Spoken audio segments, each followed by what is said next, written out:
They've been spending a lot of their resources on expanding over here to this high yield area, building another base so you can collect some additional resources. This is very, very important for the Protoss player to stay in the game, to keep building additional resources, to keep his economy going. And here come the Banshees on the loose, flying around the map, looking to cause some trouble. And it looks like there's a single SCV from the Terrans scouting around, trying to make sure that the Protoss player is not expanding. That's right. We have certainly seen David Kim's Banshees wreak havoc on Matt's expansions before, and here we go again. We're going to see those Banshees just getting control, trying to take out probes one by one. I mean, one attack from each of these Banshees on any of those probes, and they go down very quickly. We do see a Stalker brought into play, going to try to pressure those Banshees, but the Banshees are, of course, going to move away because they don't want it to get killed. Yeah, absolutely. He wants to keep harassing them. He doesn't even take a lot of damage on them because he wants to keep the pressure up, and he knows there'll be more Stalkers warping in where those came from. And here comes this scout. This is incredibly important for the Terran player. He's going to spot this expansion now. There were a couple of cannons being built, but they're not up fast enough, and the SCV gets right inside. He's going to get a good look at that base,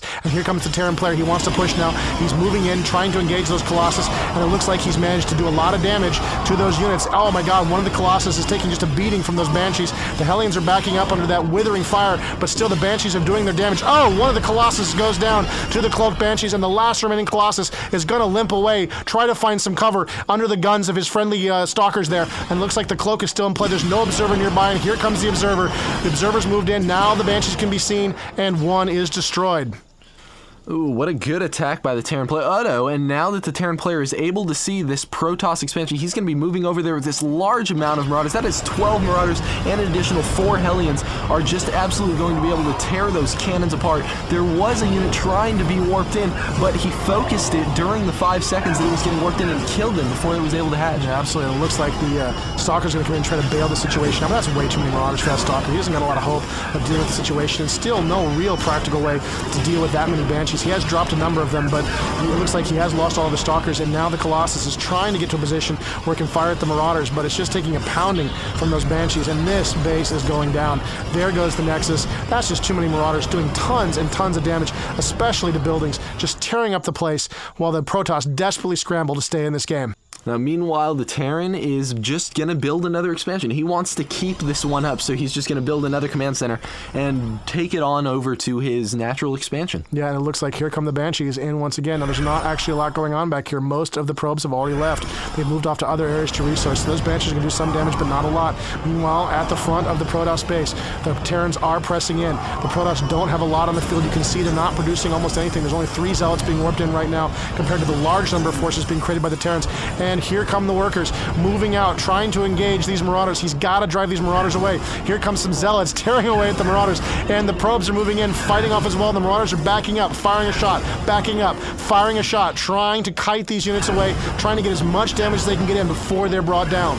They just need to leave this force as beaten as they possibly can, because right now David Kim is just trying to maintain the pressure while he continues production. We can see his resources are doing amazing. I mean, right now Matt Cooper's falling behind because he's using all of his probes to try and harass that the Marauder force. And there go the probes back to production. Not very many left. It looks like he's got a couple of Zealots in play. He's very carefully trying to battle out against these Marauders. I don't think the Zealot's going to survive. It's going to be a very close battle between these two, and the Zealot wins narrowly with 17 hit points remaining. The Zealot is the victor. A very small victory for a very, very troubled Protoss player. Wow, and David Kim is actually doing even better than we may have thought. He does have another expansion down in the bottom left of his base and has this huge, overwhelming force moving across the center of the map to seal the deal. Yeah, and here is the trouble coming in for the Terran player, a huge force of Hellions and Marauders. There's really nothing on the ground that can stand up to this. He needs some air forces to deal with it, but he doesn't have them, and here comes the last of the Protoss defenders,